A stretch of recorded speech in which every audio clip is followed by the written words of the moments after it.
नमस्कार दोस्तों, स्वागत है आप सभी का आपका अपने चैनल वीके ऑनलाइन क्लास में। तो आज के इस वीडियो में हम लोग बात करने वाले हैं प्रतिशत के कुछ इंपॉर्टेंट प्रश्नों के ऊपर जो कि एग्ज़ाम में पूछे जाते हैं। यहाँ पर भी आपको देखने को मिल जाएगा कुछ प्रश्न ऐसे हैं जो कि एसएससी के एग्ज़ाम में पूछे गए हैं। सिर्फ एसएससी नहीं बल्कि स्टेट लेवल के एग्ज़ाम के लिए भी यह बहुत ही महत्वपूर्ण है, चाहे वह कोई सा भी एग्ज़ाम हो जिसमें गणित पूछा जाता है। और ये हमारा प्रतिशत का दूसरा वीडियो है दोस्तों। अगर आप लोगों ने पहला वीडियो नहीं देखा है तो प्लेलिस्ट में जाकर फिर पहला वीडियो ज़रूर देखिएगा, क्योंकि पहले वीडियो में हम लोग पूरा कॉन्सेप्ट के बारे में बात किए थे। साथ ही लगभग 10 से 11 प्रश्न हम लोग वहाँ पर आपको सॉल्व करके बताए थे। सभी अलग अलग प्रकार के प्रश्न थे, तो पहला वीडियो जा कर के ज़रूर देखिएगा। और जो दूसरा वीडियो है इसमें हम लोग डायरेक्ट प्रश्न को सॉल्व करने वाले हैं ताकि आपका प्रैक्टिस अच्छे से हो सके। तो चलिए दोस्तों, बिना देरी के वीडियो को स्टार्ट करते हैं और देखते हैं आज के हमारे प्रश्नों को। तो प्रश्न आप लोग यहाँ पर देख सकते हैं। जो पहला प्रश्न हमारे पास यहाँ क्रम से है, तो देखिएगा प्रश्न में क्या दिया है। एक गांव की जनसंख्या 8000 है। ठीक है, क्या है, कोई गांव है जिसकी जनसंख्या टोटल 8000 है। यदि प्रति वर्ष 10% वृद्धि हो, ठीक है, क्या है, एक वर्ष में 10% की वृद्धि हो रही है, तो हमको बताना है 2 वर्ष बाद जनसंख्या क्या होगी। तो ये देखिए, गांव की जनसंख्या वर्तमान में कितनी है, 8000 है, और एक साल में 10,000 की वृद्धि होती है, तो हमको 2 साल के बाद बताना है कि कितनी की वृद्धि हो जाएगी। तो क्या करेंगे दोस्तों, सबसे पहले आप लोग यहाँ पर लिख लीजिए पहले, ठीक है, अर्थात क्या है, पहले और बाद में। यहीं से काम हमारा बन जाएगा, पहले क्या है और इसको लिख लेते हैं बाद में, ठीक है। तो ये हो जाएगा। तो देखो पहले क्या है, तो टोटल है, मान लेते हैं ये क्या है, 100% है ना भाई, 100% है। अब इसमें क्या हो रहा है, 10% की वृद्धि हो जा रही है। 10% की क्या हो जा रही है, वृद्धि हो जा रही है। तब कितना हो जाएगा, ये 110 हो जाएगा। यही तो बोला गया है ना, क्या है, एक साल में उसमें 10% की वृद्धि होती है। और हम लोग पहले वीडियो में बात कर चुके हैं कि हमको हर चीज़ को 100% के हिसाब से लेकर के चलना होता है। तो 10% की वृद्धि होने के बाद ये कितनी हो जाएगी, 110%। अब ये क्या बोला है, टोटल 2 वर्ष, ठीक है, 2 वर्ष पश्चात बोला है ना। तो अब क्या करेंगे, तो पहला जो आपका जनसंख्या उसको यहाँ पर लिख लीजिए। टोटल जनसंख्या कितनी है, 8000 है। अब इसमें हमको गुणा करना है, कितना, 110/100, ठीक है, कितना, 110/100। या फिर आप लोग इसी को प्रतिशत में भी लिख सकते हैं कुछ इस प्रकार से। ये अब देखो, ये क्या है, बाद में जनसंख्या है ना। अब यहाँ पर कितने वर्ष का पूछा गया है, 2 वर्ष बाद। तो यहाँ पर हम लोग क्या करेंगे, इसी को 2 बार गुणा कर देंगे, ठीक, इसी को क्या करेंगे, 2 बार गुणा कर देंगे। ये अब हमारा आंसर निकल जाएगा। तो कैसे निकलेगा, तो देखो जितना जीरो कटता है कटा देते हैं, 1 2 और 3 जीरो, ठीक है, 3 जीरो कट जाएगा यहाँ से, 1 2 और 3 जीरो। अब उसके बाद 1 जीरो बचा है, तो 1 जीरो को यहाँ से काट देते हैं।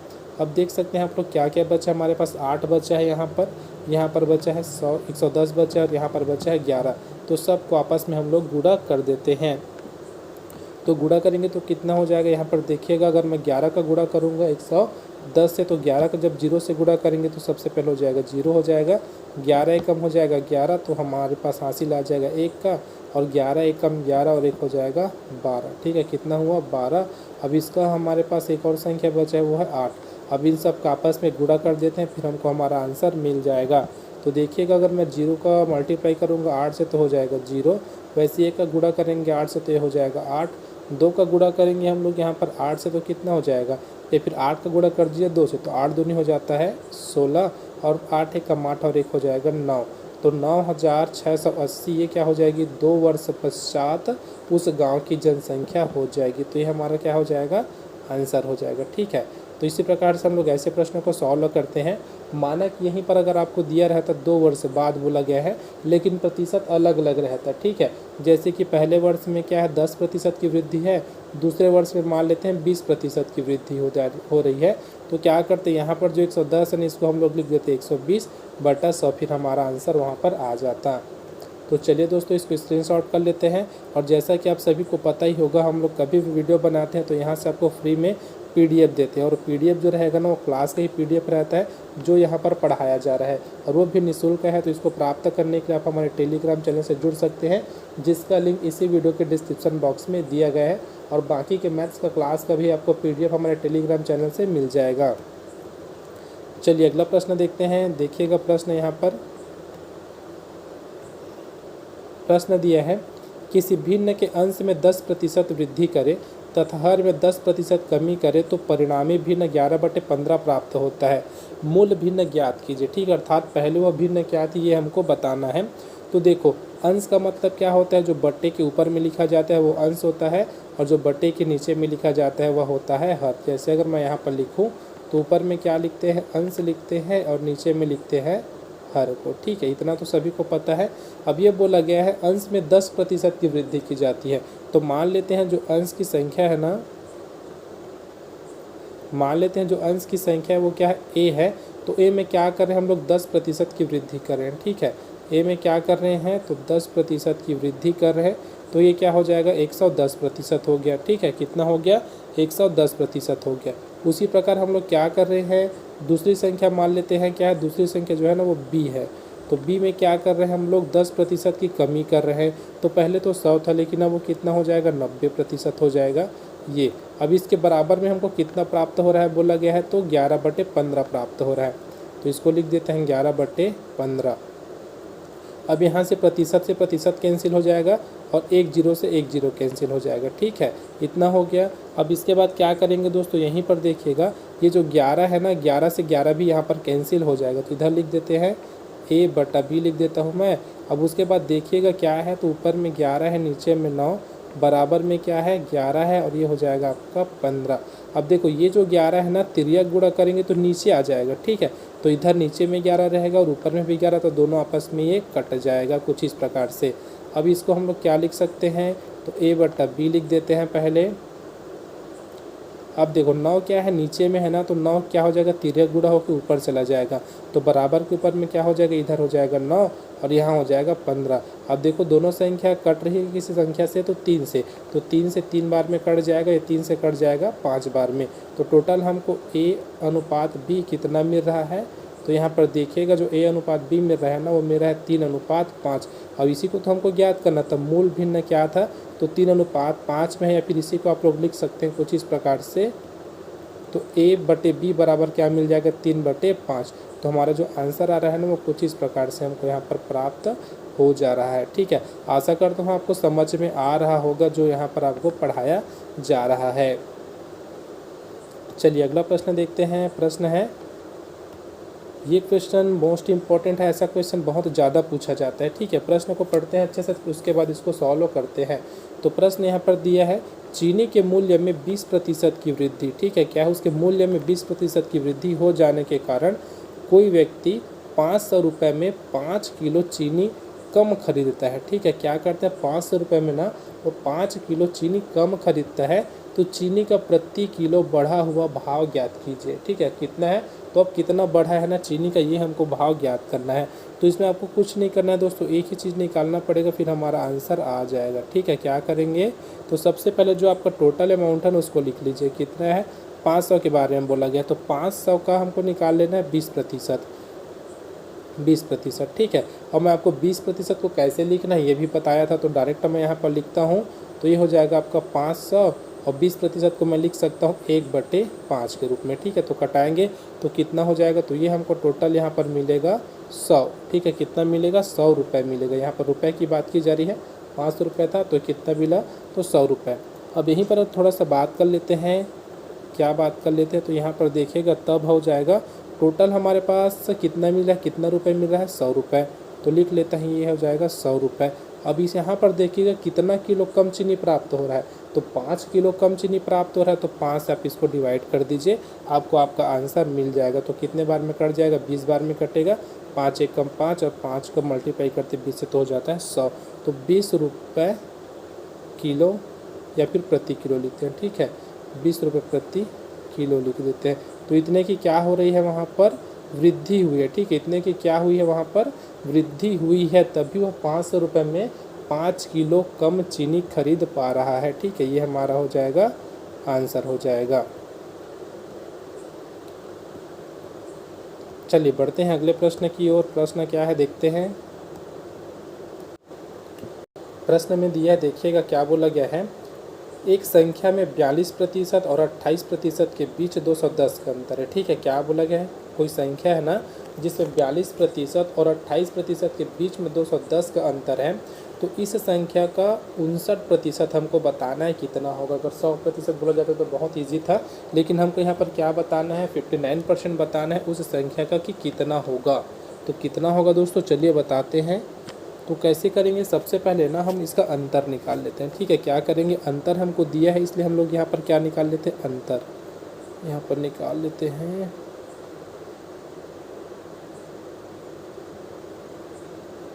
अंतर कितना हो जाएगा, अर्थात डिफरेंस निकाल लेते हैं। तो अंतर हमारे पास यहाँ हो जाएगा, लिख लेते हैं कितना है 42% माइनस हो जाएगा, हम लोग कर देते हैं इसका 28%। तो दोनों का अंतर कितना आ रहा है, तो दोनों का जो अंतर आ रहा है ना वो आ रहा है 14%। ठीक है, दोनों का अंतर कितना आ रहा है 14%। और जो 14% है वो कितने के बराबर है, तो 210 के बराबर है। ठीक है, यही तो बोला गया है ना, उनके बीच का जो अंतर है वो कितना है, तो 210 के बराबर है। तो यहाँ पर 1% कितने के बराबर होगा, तो क्या करेंगे यहाँ पर हम लोग ना 210 को डिवाइड कर देते हैं 14 से। कितने बार में जाएगा यहाँ पर आप लोग देख सकते हैं, तो 14 एकम यहाँ पर हो जाएगा, कितना हो जाएगा 14 एकम 14, तो वहाँ से बच जाएगा 7 और 14 पंचे 70, अर्थात हमको कितना मिल रहा है यहाँ पर 15 मिल रहा है। ठीक है, ये बोला गया है। अब हमको निकालना क्या है, तो 59% निकालना है। ठीक है, 59% है तो ये 1% है तो 15 के बराबर है। तो यहाँ पर अगर 59% होगा तो कितने के बराबर होगा, तो 59% जो होगा ना वो क्या करेंगे, तो 1 का गुणा हम लोग कर देंगे 59 से। ठीक है, 59% कर देते हैं, तो इधर भी हमको क्या करना पड़ेगा, मल्टीप्लाई करना पड़ेगा। तो ये हो जाएगा 15 गुणा 59 हो जाएगा, तब कितना आ जाएगा, तो यहाँ पर जब मल्टीप्लाई करेंगे ना तो 15 नहीं होता 135, तो उसका आ जाएगा यहाँ पर 5 और उसके बाद हो जाएगा 15 पंचे 75, 75 उस जितना बच्चा है सबको अगर हम लोग यहाँ पर ऐड करेंगे ना तो हमको ये मिल जाएगा टोटल 88, क्योंकि 13 पहले से बचा था है ना, तो ये हमको मिल जाएगा 885। ये हमारा हो जाएगा आंसर। ठीक है, ये क्या हो जाएगा आंसर। यहीं पर अगर ये बोला जाता वह संख्या कितनी है, ठीक है याद रखिएगा, अगर यहीं पर ये बोला जाता कि वह संख्या कितनी है तो हम लोग क्या करते, डायरेक्ट दोनों सेट 100 का मल्टीप्लाई कर देते, फिर हमारा आंसर हमको मिल जाता जो भी था। तो यहाँ पर देख सकते हैं कितना आया हमारा आंसर, 885 आया इस हमारा आंसर। चलिए बढ़ते हैं अगले प्रश्न की ओर, देखते हैं अगला प्रश्न क्या है। तो देख सकते हैं यहाँ पर प्रश्न आपको दिख रहा होगा स्क्रीन के ऊपर, दो संख्याएं एक तीसरी संख्या से क्रमशः 30% तथा 40% अधिक हो तो दूसरी संख्या पहली संख्या का, ठीक है क्या बोला था मैं जब पहले वीडियो में, कहीं पर ये शब्द दिखे आपको, ठीक है का ऐसे तो ये हमेशा नीचे में रहता है, तो याद रखिएगा। तो क्या बोला गया यहाँ पर, तो लिख लेते हैं सबसे पहले, देखिएगा तो दो संख्या तीसरी संख्या को, तो मैं सबसे पहले तीसरी संख्या को लिख लेता हूँ, तीसरी संख्या फिर दूसरी संख्या फिर क्या हो जाएगी पहली संख्या, ये लिख लिए। तो तीसरी संख्या हमारे पास मान लेते हैं टोटल 100 है।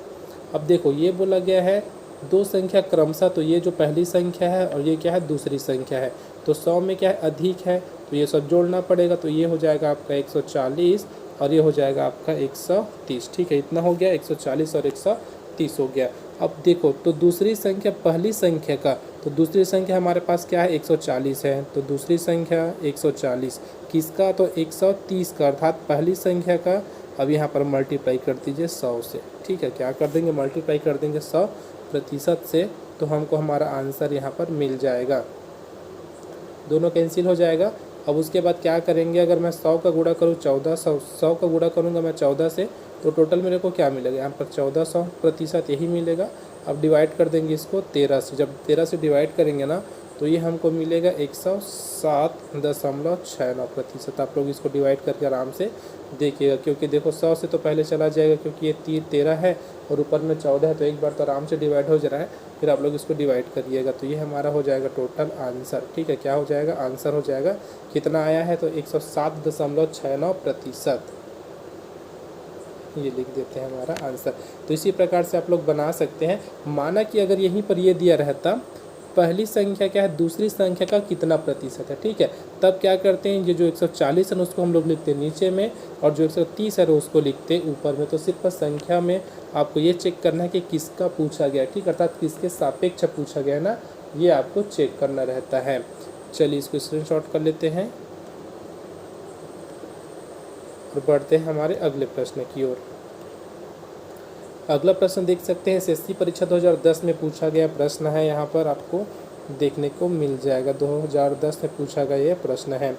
क्या बोला गया है, ए का 60% बराबर बी का 3/4 हो तो ए अनुपात बी बराबर क्या होगा, हमको ज्ञात करना है। ठीक है चलिए बनाते हैं प्रश्न को, बहुत ही आसान प्रश्न है।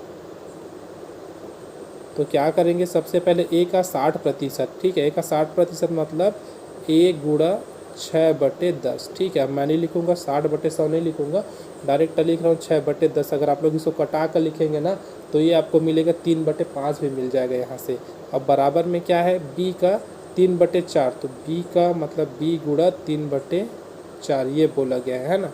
तो देखो अगर मैं यहीं से इसको कटा दूँ तो क्या हो जाएगा, फिर से तो 2 तिया हो जाएगा 6 और 2 पंचे हो जाएगा 10। अब देखो ये क्या है, ऊपर में है तो तिर्यक गुणा जब करेंगे तो ये जाएगा नीचे में, ठीक है, ये क्या हो जाएगा, नीचे में जाएगा, तो एक नीचे में 3 हो जाएगा और ऊपर में 3 हो जाएगा, तो 3 और 3 भी आपस में यहाँ पर कट जाएगा। तो यहाँ से क्या बचा है, ए गुणा 1/5 ये बचा, बराबर में क्या बटा है, तो ये देख सकते हैं क्या बचा है, तो 1/4। अब हमको निकालना क्या है, ए अनुपात बी, अर्थात इसका मतलब क्या होता है, a/b ही तो होता है ना इसका मतलब, तो a/b निकालेंगे। तो देखो ये क्या है, ऊपर में है ना, तो ये नीचे चला जाएगा a के, तो लिख सकते हैं इसको a/b। तो जो इधर संख्या है ना वो चला जाएगा ऊपर, तो 5 चला जाएगा नीचे में, तो ऊपर चला जाएगा, तो ये हो जाएगा 5/4, ठीक है। अब इसको अगर हम लोग अनुपात के रूप में लिखें तो क्या लिख सकते हैं, a अनुपात b बराबर लिख सकते हैं 5/4। तो ये हमारा क्या हो जाएगा दोस्तों, आंसर हो जाएगा, ठीक है, ये हमारा हो जाएगा आंसर। आशा करता हूँ आपको वीडियो अच्छा लग रहा हो, हेल्पफुल लग रहा होगा, और जो क्वेश्चन आपको समझाया जा रहा है वो प्रश्न आपको समझ में आ रहा होगा। साथ ही साथ आप लोग वीडियो को रोक करके क्वेश्चन को सॉल्व करके भी यहाँ पर आप लोग देख सकते हैं, ताकि आपका भी प्रैक्टिस होते रहे। चलिए दोस्तों, एक प्रश्न आपके लिए, इसको आपको बना करके कमेंट बॉक्स में कमेंट करना है। कैसे बनाना है मैं आपको बताता हूँ, ठीक है। तो यहाँ पर देखिएगा 740 का 35% बोला है ना, तो यहाँ पर लिखिएगा 740, फिर इसका 35% निकालेंगे, तो कुछ इस प्रकार से लिखेंगे इसको 35% को, ठीक है। अब इसमें आपको माइनस करना है 34। क्यों माइनस करना है, क्योंकि 34 जो है अधिक है। अब ये क्या है, जितना इसको सॉल्व करने के बाद आंसर आएगा ना उसका आपको निकालना है 2/5। जैसे कि माना कि अगर इसका x आएगा ना, तो x का आपको क्या करना पड़ेगा, 2/5 निकालना पड़ेगा। x मतलब जितना भी सॉल्व करने के बाद आएगा ना वो यहाँ पर लिखना पड़ेगा, फिर आपको कटा करके बताना है कि इसका आंसर कितना आता है, और उसको आपको कमेंट बॉक्स में कमेंट करना है। चलिए दोस्तों, बढ़ते हैं हम लोग अगले प्रश्न की ओर। प्रश्न यहाँ पर देखिएगा, प्रश्न बहुत अच्छा प्रश्न है, जो कि SSC 2009 में पूछा गया प्रश्न है। देख सकते हैं SSC 2009 में पूछा गया प्रश्न है। प्रश्न में बोला है, एक परीक्षा में 42% अभ्यर्थी गणित में तथा 52% अभ्यर्थी अंग्रेजी में अनुत्तीर्ण हुए, अर्थात फेल हो गए हैं। यदि 17% अभ्यर्थी दोनों विषयों में अनुत्तीर्ण हुए हो तथा दोनों विषयों में 6900 अभ्यर्थी उत्तीर्ण हुए हो, तो कुल अभ्यर्थियों की संख्या कितनी है। हमको टोटल जो यहाँ पर कैंडिडेट थे ना, फिर स्टूडेंट थे जो कि परीक्षा दिलाए हैं ना, उनके बारे में बताना है कि टोटल कितने थे। तो यहाँ पर देखिएगा हमको 3 चीज़ दिया है। एक तो क्या है, गणित में फेल हुए उनका नाम दिया है, उनका प्रतिशत दिया है। दूसरा, अंग्रेजी में जो फेल हुए ना उनका प्रतिशत दिया है, और जो दोनों विषय में फेल हुए ना उनका प्रतिशत दिया है। देख सकते हैं यहाँ पर। और ये भी बोला गया है कि टोटल कितने लोग वहाँ पर पास हुए हैं, तो 6900 लोग पास हुए हैं। तो चलिए दोस्तों, निकालते हैं इसका आंसर, या फिर इसका सॉल्यूशन हम लोग निकालते हैं। चलिए देखते हैं क्या हो जाएगा। यहाँ पर अगर हम लोग बात करें तो ये वेन डायग्राम से आप लोग इसको आसानी से बना सकते हैं। जैसे कि मैं यहाँ पर 2 गोला ले लेता हूँ, ये ठीक है। पहला जो है ना वो किसके लिए है, तो मैथ्स के लिए है, और दूसरा जो है वो क्या है, इंग्लिश के लिए है। और जो बीच में आपको भाग दिख रहा है ना, दोनों के लिए होता है, दोनों में जो कॉमन रहता है। तो यहाँ पर 42% है, अब यहाँ पर कितना है, 52% है, और यहाँ जो है ना आपको देखने को मिल जाएगा जो बीच में है वो कितना है, तो 17%। ये सब आपको दिया गया है। अब टोटल जो फेल हुए हैं ना उनको निकाल लेते हैं, ठीक है। जो टोटल फेल हुए हैं ना उनको पहले निकाल लेते हैं। तो कितने लोग हैं, तो 42%, ठीक है। उसके बाद क्या है, प्लस 52%, इतने लोग क्या है, 2 विषय में फेल हुए हैं। अब इसमें हमको माइनस करना पड़ता है, जो माइनस किसको करते हैं, जो दोनों में कॉमन रहता है। कितना प्रतिशत कॉमन है, तो 17% यहाँ पर कॉमन है। अब दोनों को जब हम लोग जोड़ेंगे तो क्या हो जाएगा, ये हो जाएगा 2 और 2 4 और 5 4 9, तो 94 हो जाएगा। 94% में हमको माइनस करना पड़ेगा 17%। तो दोनों को अगर हम लोग यहाँ पर घटाते हैं ना तो हमको कितना मिल जाएगा, 77%, ठीक है। अब देखो यहाँ पर थोड़ा समझिएगा, जो 77% है ना, अर्थात 77% है, ये क्या है, जो विद्यार्थी फेल हुए हैं वो है, ठीक है। क्या है, जो विद्यार्थी फेल हुए हैं वो है। तो यहाँ पर पास कितने प्रतिशत हुए हैं, तो याद रखिएगा पास टोटल अगर हम लोग 100% लेके चले ना, तो 100% में अगर हम लोग 77% को माइनस कर देंगे तो हमको मिलेगा 23%। तो ये जो 23% है ना, वो क्या हुए हैं यहाँ पर, पास हुए हैं।